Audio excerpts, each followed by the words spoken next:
மீண்டும் உங்கள் எல்லாரும் சந்திக்கிறதுல ரொம்ப சந்தோஷம். ஒரு அழகான அர்த்தம் புதிந்த ஒரு கதை. ஒரு குருகுலத்தில் நிறைய மாணவர்கள்லாம் இருந்தாங்க. அந்த குரு அவங்களுக்கு போதிச்சுட்ருக்கார். ஒவ்வொருத்தவங்க வாயிலிருந்து வரக்கூடிய வார்த்தைகள் தான் அவங்கள நிர்ணயிக்குது, அவங்களுடைய வாழ்க்கையவே நிர்ணயிக்குது. அதனால் பேசும்போது நல்ல வார்த்தைகளை தேர்ந்தெடுத்து பேசணும் அப்படின்னு சொல்லிட்டு இருக்காரு. அதில் ஒரு மாணவன், மிகவும் அறிவான மாணவன், குருவுக்கும் தெரியும், அங்கே படிக்கக்கூடிய சக மாணவர்களுக்கும் தெரியும். அந்த மாணவன் எழுந்திரிச்சு சொல்கிறாரு, அது எப்படி வார்த்தைகள் ஒரு மனுஷனுடைய வாழ்க்கையை நிர்ணயிக்கும் அப்படின்னு சொல்லி அவன் கேட்குறாரு. நான் இவனை பார்த்து பேயின்னு சொன்னால் இவன் பேயாக போயிடுவானா, அவனை பார்த்து கழுதைன்னு சொன்னால் அவனை கழுதையாக போயிடுவானா அப்படின்னு அவர் எழுந்திரிச்சு கேள்வி கேட்குறாரு.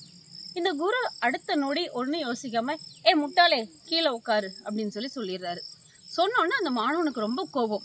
ஏன்னா ஒரு நாள் யாருமே அவனை பார்த்து முட்டாள்னு சொன்னதில்லை, அவன் முட்டாளும் கிடையாது. உடனே அவன் கேட்குறான், எப்படி நீங்கள் என்னை பார்த்து முட்டாள்னு சொல்லிடலாம்? நான் என்ன முட்டாளா? நான் சரியாக தான் சொன்னேன், உங்களுக்கு அது பொறுக்கலை அப்படின்னு சொல்லி அவன் எதிர்த்து பேச ஆரம்பிக்கிறான்.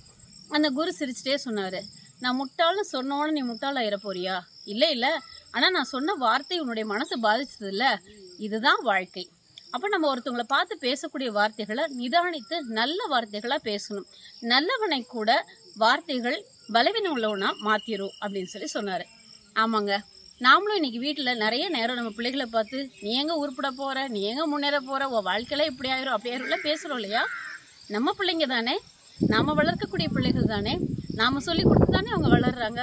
அப்புறம் எப்படி அவங்க நல்லா இல்லாமல் போவாங்க, உருப்பிடாமல் போவாங்கலாம் நம்மளால சொல்ல முடியும்?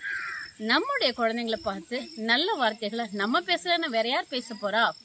வார்த்தைகள் நல்லவைகளாக பேசுவோம். வாழ்க்கை ரொம்ப அழகானது. வார்த்தைகளால் அதை இன்னும் ரொம்ப அழகுபடுத்துவோம். நன்றி.